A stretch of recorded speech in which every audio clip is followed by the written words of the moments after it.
Hungarian goulash. For today's video mga besh, magluluto tayo ng Hungarian goulash. Ngayon, nilagyan ko na ng oil ang aking karaha or pot. Tapos, spread lang natin ang kukunting. Tapos, iprito natin ang ating beef cube. Maganda kasi pag piniprito. Kasi, para matanggal yung lansa-lansa. Tapos, ayun. Tapos, habang nagpiprito tayo, ihiwa na natin ang ating onion.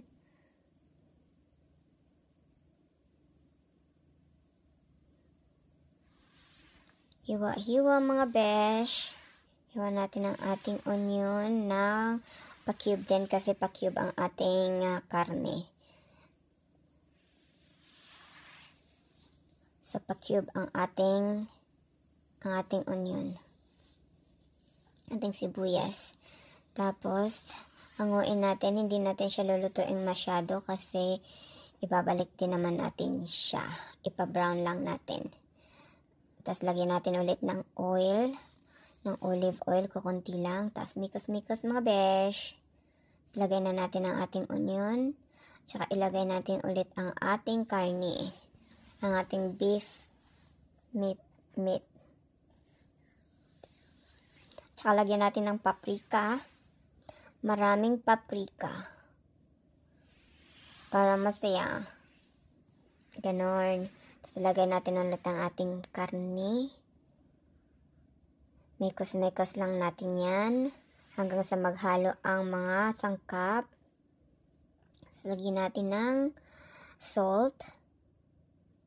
Kunti lang. Tapos lagyan natin ng pepper.